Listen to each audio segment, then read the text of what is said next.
Hey, welcome in everyone. How's it going? I'm Brian from Brian's Comics in Petaluma. Yeah, and I'm his friend Bret. How's it going? And so this is another one of the videos. We've done one of these before on the Eternals, and now it's time to cover Doctor Strange. Doctor Strange.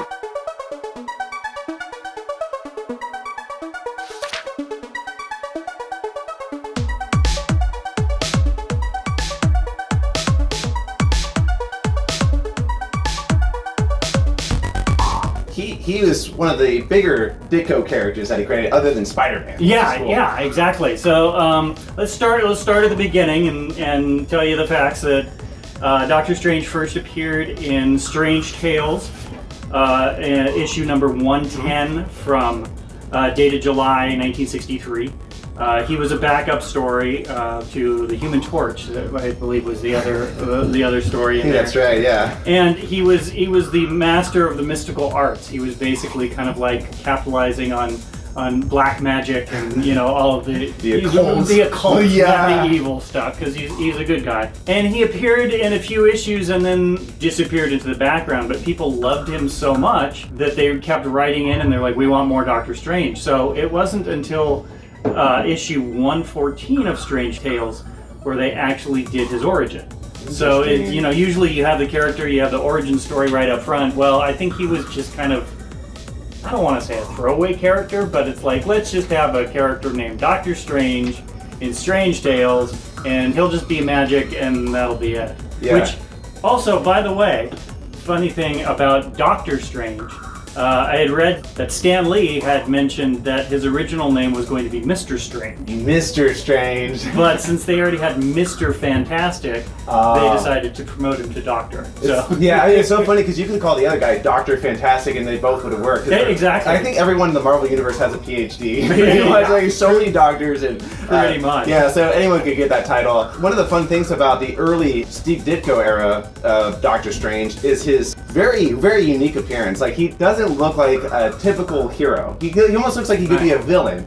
And he's got those really, like, almost Spock-like eyes. I heard that a huge inspiration on the character's design was actually Vincent Price, which is pretty cool. Makes total sense. Specifically, I heard that House of Wax was the movie that was like, yes, this is our character. And a lot of the eye work, like you can see like with his eyes, those are totally like Vincent Price eyes, where he's just like... The shape of his head, the haircut, and And even like the little mustache he has, it's like, that's totally Vincent Price. So totally. I love that about Marvel characters, is that they all come from some kind of movie they were watching at the time, like, yeah, let's do this, but in our own way. These were always meant to be Hollywood movies, which is kind of funny that like now they are Hollywood movies. Right. Yeah. We mentioned Steve Ditko a lot. Ditko was the artist, Stan Lee was the writer, but even Stan Lee has said Doctor Strange was Steve Ditko's idea. Like, he's the one that presented the idea to Stan Lee. Stan wrote some of the stuff, but Doctor Strange can pretty much be attributed to Steve Ditko as far as the creation. Mm-hmm. And it's funny you mentioned Hollywood. Yeah. We're going to talk about Doctor Strange and the Multiverse of Madness. Yeah. So, spoiler alert: if you have not seen the movie yet, go ahead and pause this video, go watch the movie, and then come back and finish the video. Spoiler time, yeah. But we are not going to be talking about the 1978 made-for-TV movie of Doctor Strange. Will the forces of evil conquer the forces of good on Earth? Doctor Strange, a special 2-hour presentation, Wednesday, September 6th at 8/7 Central and Mountain. Yeah, so we're not going to spoil that movie, so if you haven't seen that, you're okay. Yeah, if you haven't seen that one, you're fine. You're spoiler-free. You're telling me you're a sorcerer? But yeah, Doctor Strange and the Multiverse of Madness, I think this was one of the most wild Marvel movies we got in a long time, especially since there's a lot of Sam Raimi horror elements in this one, so... For sure, yeah. Anybody who's a Sam Raimi fan like myself... Oh yeah, I love Sam Raimi, you definitely saw the Evil Dead Army of Darkness influence in this movie. Oh, absolutely. And to me, that was one of the best parts. I mean, it's like, bring that on, give me some more of that. Yeah. And one of the funny things is, a lot of kids from like my generation, we got introduced to the other Steve Ditko character, Spider-Man, and like just Sam Raimi in general, through his Marvel movie. And yeah, it's just so cool to kind of see it come full circle, but also touch upon his early days of filmmaking where it's like Army of Darkness, it's got elements of the first two Evil Dead movies. So if you're a fan of horror, it's a good movie for you. Yeah, definitely a good movie. Yeah. One thing I did want to mention about the early comic books is that people talk a lot about Deadpool and how Deadpool breaks the fourth wall and talks to everybody. But one of the things, revisiting some of these old ones, like the last panel of every book is Doctor Strange breaking the fourth wall and talking to the audience and say, "Join me next month for another travel into the dark world of magic, won't you?" You know, it's like, yeah, he's looking directly at the audience right here. Directly at the audience, directly like he knows he's in a story. Like it's just so cool, and it's so nostalgic to read those elements in the story. So that feels very Hitchcockian with his Hitchcock Presents, where he introduces the episode.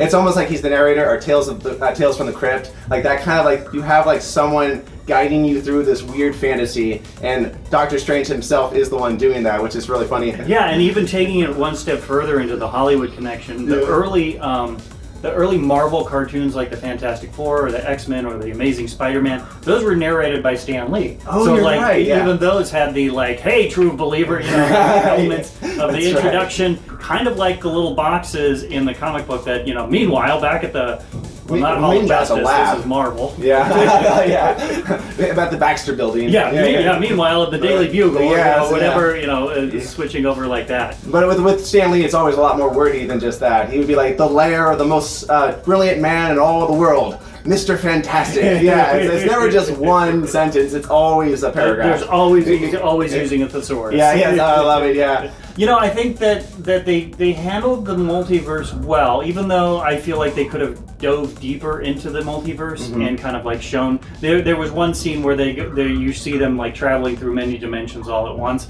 I would have liked to have seen a little more time spent in those dimensions, but the fact that they, you know, it'd be really difficult to make a narrative, a movie make narrative sense where they're in so many different, multiverses. They gotta pick a couple and stick with that, which I think they did a good job with. In the scene where they're going through the multiverse, I do think like there is potential for them to maybe try to integrate a road trip plot, but other than that, it is pretty difficult to try to do that kind of story when there's limited means to it. Like, you can't just be like, "Oh, she got scared in this scene, and now she's getting scared in this scene." Right. It would get too redundant. So, as much as I'd love to see an awesome multiverse hopping film, I do kind of like that it was just kind of contained. A little misleading because it's called Multiverse of Madness. Yeah. And if you think about it, like another famous comic book multiverse movie, Spider-Man into the Spider-Verse. Absolutely.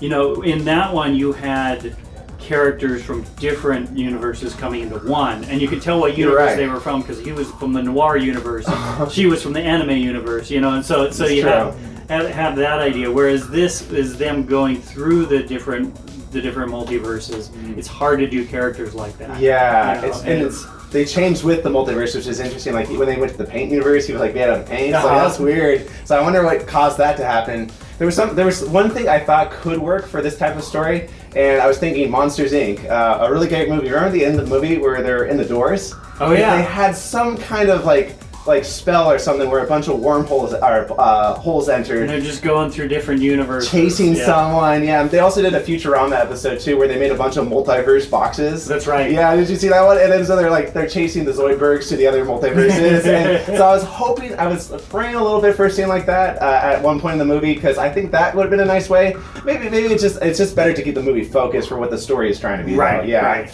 Well, and speaking of characters from different universes converging into one, we have to bring up the Illuminati. The Illuminati, that was a great. In the comic book world, the Illuminati have existed.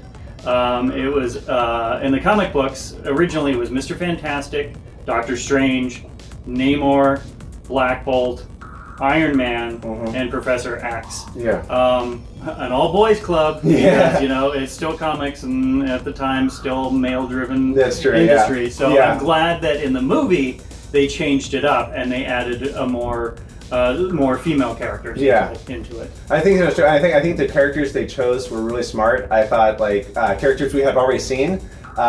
With Peggy Carter and then also Maria Rambeau, and it's just really cool to see like the alternate universe where they happen to get the powers rather than their counterparts. Right. So Steve didn't become Captain America in Peggy's universe, and Carol Danvers didn't become Captain Marvel in her universe. So it's kind of I like that. Like it's kind of fun to be like, oh, that is fun to think what would happen. And it was interesting. You know, you think about the characters that were represented. Stephen Strange doesn't really know any of them in his universe. Oh yeah, I didn't think of it that way. Yeah, I mean, except for Mordo, who took his place on the Illuminati. That's Council. true. Yeah, but you know, he hasn't met the Reed Richards of his universe. You know, he has not interacted with Black Bolt, even though it was the same actor from the Inhumans. That's show. right. Yeah, it was. And Professor X doesn't exist. Peggy Carter. You know, so there were all characters, and I think that was done smart. I mean, everybody was like, oh, what if there's another Iron Man? You know, what if they bring in an Iron Man? But he's interacted with Iron Man, so like he'd have a relationship with him. Yes, absolutely. And so it is kind of, that is, I didn't really think about it that way. He didn't know any of them on a personal level, so it kind of made him more feel like a fish out of water in that scene where he's just like, okay, who are you random people? And like, right. And why are you putting me on trial? He didn't have somebody who had an emotional attachment. He's like, hey, Tony, come on. You know, hey, buddy. So. That was a smart idea to like exclude him. Okay, and then there's that awesome scene, which was a shock to a lot of fans. I mean, I was half expecting some gore in this film. I didn't know how far they would take it. And so this is a huge spoiler. If you got this far and you're still listening in, I think we got to talk about the elephant in the room. That amazing scene where Wanda just murks the entire Illuminati squad. Oh god. That was one of the interesting things, is that they introduce all of these characters. Some we've seen animated, some we've never seen live action before, and then to immediately kill them all. My brother said he was kind of hurt by it. I was a little hurt by it too. I was like thinking, man, I would have loved to see like an interdimensional Illuminati. I think that's what a lot of people thought, where like these were actually, they were in some kind of pocket dimension. It was the actual characters from different universes all meeting up to discuss the multiverse problem, almost like the Council of Reeds from the Fantastic Four, from the Hickman run. Yeah, and I thought that would have been a really nice idea. This worked too for me. Yeah, and I feel like they introduced John Krasinski as Mr. Fantastic, which more than likely means that he's going to be Mr. Fantastic in the 616. Yeah. And which actually, in saying that, brings up another question. Oh yeah. So they actually referred in this movie to the MCU universe as 616. 616, that's right. So, for those of you that don't know, the main continuity universe in the Marvel universe is referred to as the 616. I've never read a straight answer as to why it's called 616. Yeah. But it's out of all of the multiverses, this is Earth 616. So in referring to the MCU world as 616, some people have said, oh, but the comic book world is 616, so how can this be 616? Yeah. And I think what it is it's a identifiable number. Yeah. And it has brand recognition, it has name recognition. That's true. So I don't think there's going to be like, well, in this happens, but in the movie that Yeah, there's not going to be conflict. You can't really like have the two butt heads. Yeah. It's like, I think the best way to think about it is this is the movie version of 616. Exactly. So put in MCU at the end of the 616 to make it feel like it fits. Yeah, 616.mcu. .mcu, yeah. It's like naming files on your computer. Exactly. Untitled 01. Yeah. So that didn't really take me out. It was a shock. The thing that really was actually a surprise was because they had already mentioned 616 a few times in the movie. So now that kind of like makes it be like, well, that was kind of funny that I don't know, should I mention the scene in Spider-Man? I don't want to spoil too many things, but in Spider-Man, what was it? Far From Home, Mysterio says he came from 616, which was interesting. Like he said. That's right. Yeah, he said, I'm from Earth 616, or I can't remember if he said he's from 616, or this is 616, but it was weird that, like, he did. So I'm wondering, if maybe he's telling the truth now. Maybe he is. Maybe he actually is from a different universe. Yeah, maybe he was telling the truth the whole time. And they're like, just because you lie about one thing doesn't mean you're lying about everything. That's true. Yeah, that's true. Yeah, so I like to believe he was telling the truth on this one issue. After Wanda pretty much turns the entire roster of the Illuminati into various different, I guess she string cheese or spaghettifies Reed Richards. I was sad. I was like, oh, Reed Richards, like, oh no. That Black Bolt. Yeah, the Black Bolt, that one was the bad one. Oh my god, I think when I saw that one, I was just like, oh god, she matrixed him. How can you make a phone call if you don't have a mouth? And I was like, oh god. I do have to say this though. Yeah. When there were inklings of the Illuminati being in the movie, when we saw the trailer and all of that, and knowing the roster originally from the comic, and it's changed a little bit in the comic over the years, and they already had introduced a live-action Black Bolt. All I wanted was Black Bolt to say something like that. Like that is what I wanted to see. I was very happy that I got to see that. I mean, it was very heartbreaking what happened, but like to actually see. You know, you've read it in comic books for years, like, and Black Bolt says something, and double page spread and all of that. But like, there was something about seeing it in live action and seeing the translation of that that was really powerful for me. I think I felt the same way, and I thought like just hearing him speak was actually a huge shocker. It's just so cool and how powerful like what the words he was is I'm sorry. It's just that's as simple as that, and it makes you feel like he probably didn't want to do this, or maybe they thought this wasn't the right thing to do. And it's Black Bolt's an interesting character because he works better in the medium of film, I think, because in comics you don't have audio. So for like specifically like voice characters, you kind of need that audio. The Illuminati, I have to say, and I'm sure a lot of people are saying the same thing, was my favorite part of this film. I think so too. Apart from the Evil Dead moments, the Illuminati was definitely... The Illuminati was a show stealer for sure. I thought of because there was a lot of rumors that Tom Cruise would be in this movie. I thought that would be really fun because he was originally supposed to be Tony Stark before Iron Man was casted as Robert Downey Jr. He was considered. He wasn't. Let's get that as facts because I think that people have skewed it over time. We're like, no, he was just about to suit up, and then scheduling conflict for something happened. But yeah, he was considered. So there was a lot of fan casts online that said, wouldn't it be cool to see him as alternate universe version of Iron Man? And I was like, that would be cool. And like there was even like people make like fake leak photos of him in the Superior Iron Man suit, which was awesome. But I was like, I don't know if that's gonna be true. I thought it would be worth it for one after credit sequence is where he comes in with like Pizza Papa's pizza balls or something, and then he comes to Luna. He's like, I got snacks for you guys, and they're all dead.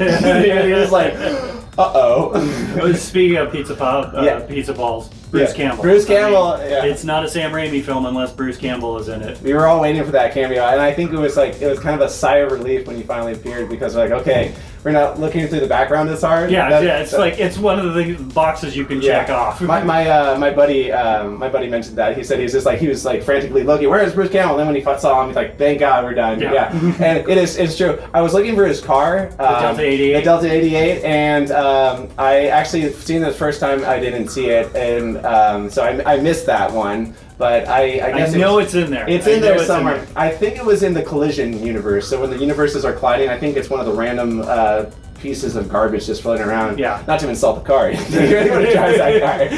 Many people have insulted that car. Yeah, it's true. Yeah. For those of you that don't know, those of you who aren't Sam Raimi fans, there's two things that Sam Raimi has put in every single one of his films from the beginning. Which the beginning was Evil Dead, which featured Bruce Campbell, who starred in that movie. And Sam Raimi's car, Delta 88, it's this beige junker from the 70s. And so he has put those in every single one of his films. So it's like they're Raimi-verse Easter eggs. Yeah. And so Bruce Campbell was the pizza vendor, and my favorite after credit sequence. Oh yeah, he's just like, it's over. It was a stop hitting yourself moment. It was a really great after credit sequence, and I thought that it was so nice to see Bruce Campbell. Essentially, I think that he must be some kind of Nexus being in the multiverse because I mean we've already seen Tobey Maguire pop up in the Spider-Man No Way Home. So we know that he knows a version of Bruce Campbell in that film because he knew the guy, the ticket usher. Yep. He knew the from also Sam Raimi films. He knew the guy that was who gave him the name Spider-Man. Mm-hmm. Yeah, he's like the booker at the wrestling match. Yeah, so it's kind of funny to think like maybe he's like some kind of nexus being that can like exist throughout all universes. He's a different Watcher from the one that was in What If. Oh yeah, that would be great. Like I think that's why it was so fun. Like the Raimi version of the Spider-Man movies was be like you can see Stan Lee and Bruce Campbell, and unfortunately since Stan Lee's gone, there was no Stan Lee cameo. So he's the other guy who people think that he's the Watcher. So right, exactly. Yeah, so it's like it would be cool if they were like those two Watchers that are just like, so what did you see? This is some jerk that's thinks he's Spider-Man or something like that. Well, I get this guy named Tony Stank, and it's like they just joke around with each other. Yeah. So it would be so fun. I wish like maybe someone could do that in like a comic or something. Like have just like a little like Bruce Campbell and Stan Lee just chatting it up as Watchers. Yeah. So one of the other elements of Sam Raimi, I mean, besides those two, and to me, I didn't mind it, but it was a little too on the nose. Mm-hmm. So this Doctor Strange movie all revolves around the Darkhold, which is a book of evil spells, and its opposite is the Book of Ashante, which is the book of good spells. Mm-hmm. So to have a Sam Raimi centric movie where an evil book is at the center of it all, much like Evil Dead and Evil Dead 2 and Army of Darkness. Like, that was a little too on the nose. Again, I didn't mind it, but it's like, it's an evil book in a Sam Raimi film. Yes, it's the Necronomicon. Yes, exactly. The Necronomicon. Exactly. So I had a joking leading up to this. I was please, can we see, well, they're multiverse hopping, can we please see the Marvel zombie universe that we were introduced in the What If show? And could that be Ash's cameo in that, where he's fighting a bunch of Marvel zombies? That would have been awesome. And I would have loved it so much. I had like it scripted out in my brain. I was like, hey, Doctor Strange and America Chavez, they go up to a book what they think is the Darkhold, and they pick it up, and it's the Necronomicon, and then it's like, and it starts attacking him, and then you see from a distance, you see a shotgun, and then you hear a chainsaw, and then he shoots it out of his hand. And he just says something like one of his one-liners, like, "Hey, Liberace, put down that book," and something like that. And then they could like bond over because like Ash is missing one of his hands, and so is Doctor Strange has messed up hands, and it's like Doctor Strange could have his one-liner like, "Andrew, I've been there," something like that. And I was like, "Oh god, that would have been like my dream come true if we could have got." That would have been fantastic. That would have been amazing. So that was the only reason why I was really sad when Pizza Papa came on. I was like, I guess this is his cameo, but I'm still happy because that was hilarious. It was worth it. Anytime Bruce Campbell shows up is worth it. Yeah. I think the way they left it, with Wanda being crushed and the Darkhold being, we talked about one post-credit scene, but what about the other post-credit scene? Where it was a major introduction of Charlize Theron as Clea. Yeah, that's right. Yeah, that's a big reveal too, because Clea, I believe she is the current Sorcerer Supreme in the comics. In current continuity, she is, and she is another magical realm character that we have not seen in the movies yet, and so to have Charlize Theron show up and be that, and of course lay the groundwork. I mean, there's going to be more Doctor Strange movies, of course. That's right. That was pretty awesome and surprising. That I did not see coming. I did not expect that. I'm glad they didn't put that in the trailer. I wonder if he'll ever get his title of Sorcerer Supreme back. I know he was the Sorcerer Supreme for like maybe a month or so in the MCU. Yeah. I wouldn't be surprised. I mean, because he's been that for so long in the comics, and he's also had it taken away from him in the comics. So. I think it'll be returned. Yeah. Well, he'll always be the master of the mystical arts. Of course. Master of the mystical arts. That's right. Yeah. And speaking of, it's a good segue to Doctor Strange comics. We have a few recommendations for you, the viewer. So Marvel has started putting out these Mighty Marvel Masterworks. The old version is the Marvel Masterworks, where they would reprint everything from the very beginning onward. It was a great way to get everything. What they've started doing is putting them in a smaller package. You can see that this one's a slightly smaller than the normal comic book size, and have put a really great lower price point on it. And this is a good way to start off Doctor Strange, because this is the one and done stuff that was in Strange Tales. It includes his origin, includes the first time he fights Nightmare, the first time he fights Baron Mordo, the Ancient One, all down. So if you want to start Doctor Strange, you definitely want to pick up the Mighty Marvel Masterworks Doctor Strange Volume 1. Yeah. Another version that Marvel has put out are the Epic Collections. And those pick and choose different points in characters' runs and kind of put together some of the best, the greatest hits, so to speak. So the Epic Collections for Doctor Strange are also really great.